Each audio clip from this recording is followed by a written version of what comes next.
It's about Pookies and Ray Rays and attracting beautiful women that have so much to live for. But Pookies, possessive Pookies, do just that. Some Pookies change their ways and find the Lord and find something else, but then some just continue on to destroy everything they come across, especially the young women that they marry or date. And this is going on with this New Orleans rapper by the name of Mad Music Cali. His real name is Justin Lewis. And unfortunately, he is now arrested for doing this to his pregnant ex-girlfriend, Raisha Hurd. The family of a pregnant mother killed in her parents' driveway says they're relieved that police have made an arrest now. They say that while the suspect was on the run, he was posting on social media and even responding to their posts. Channel 2's Tom Jones live at DeKalb County, where the family says this isn't the first time they've lost a loved one to gun violence. And Justin, Raisha Hurd was killed right here in her parents' driveway. The family says a year ago they lost another family member to gun violence. They say Raisha helped them deal with that death, and now she's gone. Our family is devastated. Devastated. The Hurd family is crushed after a gunman shot 31-year-old Raisha Hurd 7 times in her parents' driveway, killing the pregnant mother of 2. Police have charged Justin Lewis, a rapper who goes by the name Mad Music Cali, with her murder. Raisha's family says she had broken off their relationship because he was abusive. This is a person who has mistreated her for years. The family says Raisha was shot in front of her 9-year-old son. They are relieved Lewis is in custody. I'm just happy that Justin is captured because we don't want anybody else to experience this. No other family.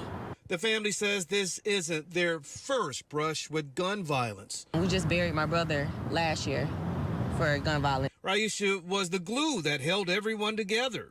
Have you ever seen something like this? No, but I've seen it on the news, and every time I see it, I'm like, this is something that's probably completely preventable. Like, this never has to happen, but it's sad. I don't know. Unfortunately, here we get about 2 of these a month at minimum. We just had one last week. So where Nug Cleveland DV situation. This man had a record of DV. Other women letting her know. She got him fresh out. She owned a hair salon in a nice suburb in Cleveland, and he fired at her 5 times. 5 times, and actually he's getting away with self-defense because she had a knife in her hand. So holy cow, the toxicity, baby. Wow. Listen, I oh my goodness, I've been talking about this. That's crazy. So these happen twice a month. Where you at in Cleveland? Twice a month, at least, and it's just like nothing it's is sad. unstable. Nothing is more unstable than a nug. You get these D-boy nugs that got access to tools, firearms, and sharp objects. Ain't no different from Bonquisha getting hurt and want to smash the windows out your car and do all that stuff. Well, now this a man with pistols and things. He acting like a big kid. You done broke his dark little heart. You giving it away to the ops. He gonna act like a big kid with a firearm. And it's extremely unfortunate, but this is happening way too often. Nugneck out here taking them out. How do you stop it? How do you stop it? Don't stop deal single with mom households. that's getting more towards the root of it.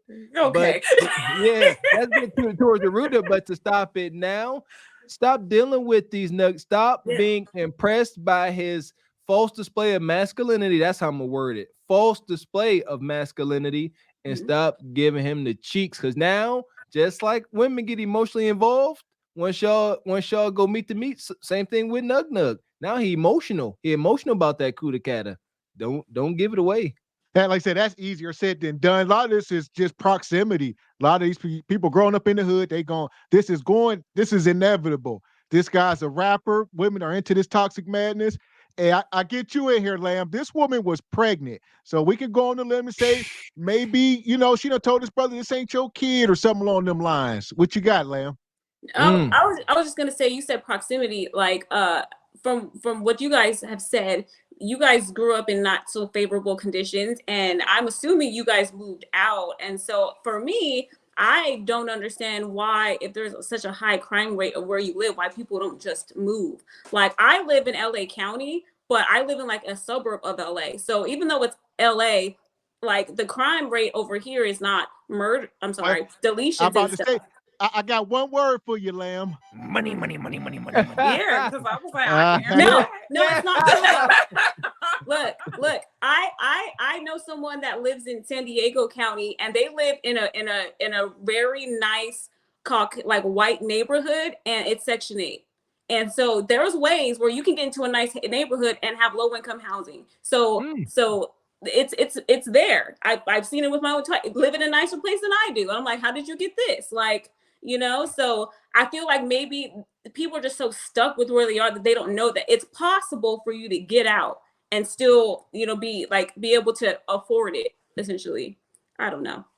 It honestly doesn't matter, Lamb, because as soon as, and that's something we say here, as soon as the city accepts Section 8, it falls to hell. You cannot take people who do not have the mindset to appreciate and value their community and put them in the suburbs and expect things to work. So they just take that chaotic mindset that they had in the hood, destruction, not keeping the neighborhoods clean, and ruining the school district, badass children, parents not caring. All that does is all they do is go to the suburbs. So like now, I'll use my city as an example. Euclid, Ohio. Euclid, Ohio used to be a predominantly Black suburban area. Granted, it's still predominantly Black. They started accepting Section 8 in the early 2000s. Their school district is at the bottom. And now they do not even allow children to come to basketball games because they have become so violent. There was a child that got stabbed at a game a couple weeks ago. So nobody's allowed to come. This is a suburb. That's not the inner city of Cleveland. These people taxes is real high. So it's like you paying all this money to send your kid out there, but it's still dangerous. Well, I'm just saying that what you're saying is true. You can't let everybody come, but it'll be like a limited number of slots, right? So there are people that are that have low income housing or Section 8, and they're good people. They just don't know how to, make more money to be able to live outside of that. And so they can go into a commute, like into an area and live and not destroy property. Like there are people that are like that. So I'm just saying the ones that are like good people, solid ones, like it's possible for them to go somewhere to a nicer neighborhood and not destroy it. Like that's all I'm saying. But it's not everyone. Sucks. I'm like, do you know any landlords? Because predominantly, if you are on Section 8, you usually don't value much. So if you went and applied, I'm just saying I've seen it. I know people in them. I know people that live. But that's a small minority that treats the property well, that makes it worth renting to. Because it's a whole lady I started following on Instagram where she show us how her Section 8 tenants treat her houses. Like these people are leaving with a minimum of $3,000 that she has to come out her pocket to repair to get it ready for the next tenant. Every single one of them are Section 8 tenants. And it's like, well, shoot, I see why they don't want to rent to them. I agree. It's true. There's people that do that. That's very true. It's 2023. They got the internet, they got Instagram, and I think a lot of these women it reminds me of like Nunu on the movie ATL. That's like the greatest illustrations. Like the dude said, why you want to be ghetto? And so it don't matter where these girls are growing up at. If they get exposed to this culture, it's like my man Nipsey said. Nipsey said the culture is contagious. So if you get exposed to this, it's highly contagious. And if the parents ain't overseeing what's going on, these girls, look at the tennis chick, the Naomi Osaka. She's some tennis girl. Her dad raised her, some Haitian brother, and she pregnant right now by some drill rapper. And she a baby mama now by a drill rapper. This is what's going on, man. So they love this toxic stuff. What? That tennis girl? Yeah, she had Corday, baby. You know Corday? I don't know. Some dude, he a rapper of some sort, and he knocked her up and threw her to the side of the road.